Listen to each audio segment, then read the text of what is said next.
Burkina Faso's authorities have rescued 374 children between January and March from being trafficked into neighbouring countries to work in agriculture or small-scale mines. The government says that this phenomenon has grown to worrying proportions. Last year, over 2,000 children were intercepted through checks on buses or through denunciation. Now, most were under the age of 16 and were destined to work in plantations, artisanal mines, or for domestic work in neighbouring countries. Burkina Faso, Ivory Coast, and the world's largest cocoa producer, is a major destination for child trafficking and has also intercepted and repatriated miners used for work in their fields. In addition, 58 children found by security forces during various operations were handed over to social services. Well, for a little bit more on this, we're now joined by Emmanuel Dori, who's the Regional Humanitarian Advocacy Manager for Save the Children. A very good evening to you. Thank you so much indeed for joining us, and welcome to the program. You're welcome. Thank you. Now, Burkina Faso authorities released a number of children that were rescued from being trafficked, which I think 374 children on Monday. How severe and how dire is the situation, according to information available to Save the Children? Yeah, thank you. You know, growing violence and security are threatening the care and protection of approximately 2.3 million children in need of protection assistance in 2020 in the Central Sahel region, including Burkina Faso.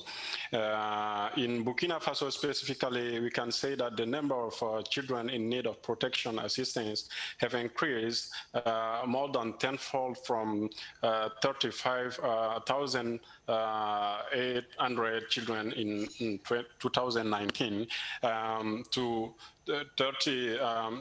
368,000 in 2020. In a context of a high level of insecurity nowadays in this region, particularly, children have been victims of abuse and violence, sexual or economical exploitation, trafficking, like you said, and child marriage, and many have been forcibly to separate from their families, and some have been even recruited by armed groups. When we talk about these numbers that we're describing, I mean, it requires quite a high level of organization and I guess cooperation between various parties to get these number of children trafficked and moved. Does Save the Children have any idea of how this is done and who's doing it?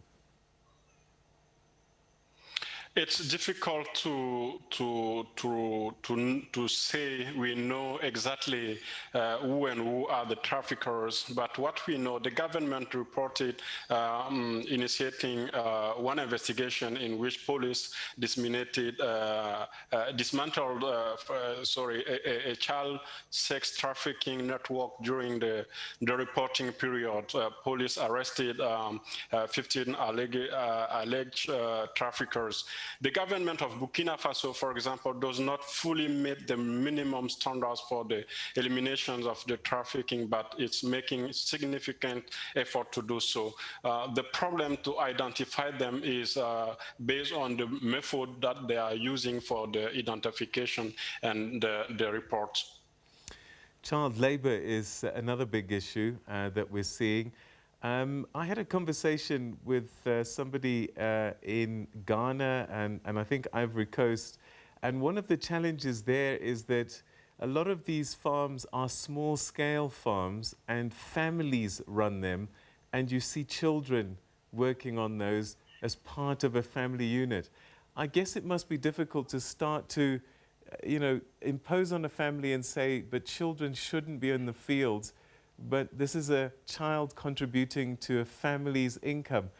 How challenging is some of these, I suppose, issues that are quite blurred and are not quite clear in terms of where family obligation starts and child labour begins? As reported over the past 5 years, human traffickers exploit domestic and foreign victims in Burkina Faso particularly, and traffickers exploit victims from Burkina Faso abroad also.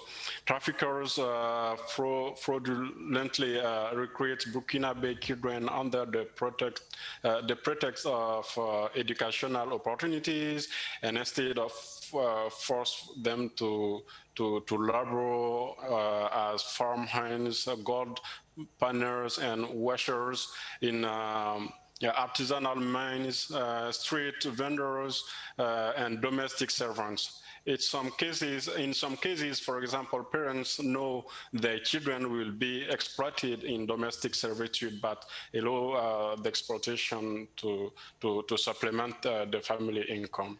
So do the parents receive a payment for their children going away to do this work?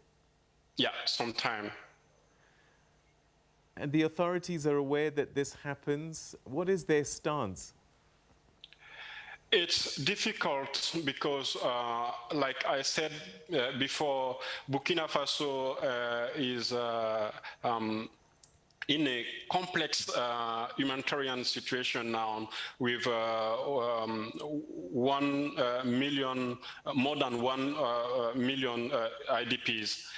It is in a situation where most of the time families are obliged to look for some activities for children to support the family in terms of incomes. Some of these children are crossing the borders, aren't they? And I just wonder, what are the authorities doing in the host countries? I know that the government is doing a lot to support children or to remove children from street, for example. The last year, the government of Burkina Faso did a lot with the Minister of Women, who launched its third campaign to remove vulnerable children from the street, for example, including Talibé.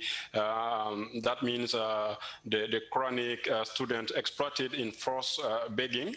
As a result of the campaign, for example, the government identified and provided care to 275 vulnerable children. That is just in Burkina Faso, but they are cooperating with the border countries to know how they can support to identify this kind of children and give them the care they need to come back to their own countries. What does your report recommend? What needs to be done? We need a lot of things. The government is doing its best, like I said, and the evidence is that what I have said. But there is a need to collaborate more with the international organizations and foreign donors to adopt and implement a behavior protocol for children associated with non-state armed groups, for example, because many children in this part of the region have been recruited by armed groups. So that is what I have not mentioned yet, but this is also something very, very recognized by the government themselves. And it is important to establish a reintegration program for those children in this situation. They may also increase effort to vigorously investigate, prosecute, and convict traffickers, including those who exploit children in forced begging, and complexity officials was respecting due to process and sentences.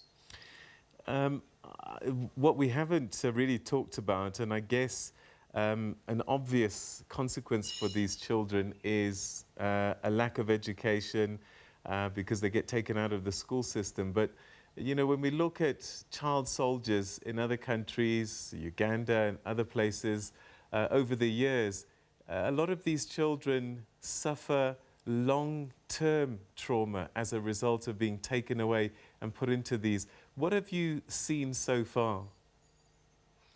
It's really very important to mention that many children have no chance to go back to school, and this is also one of the causes of the trafficking.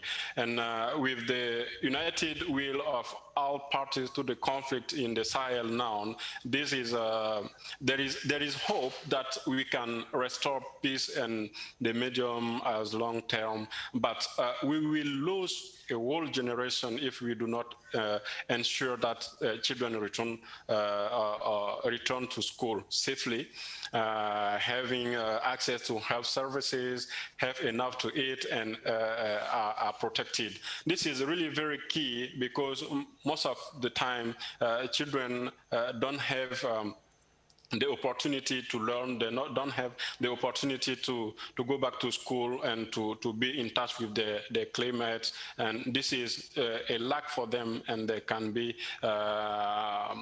this is really needed for many children in the Sahel in general, and particularly in Burkina Faso.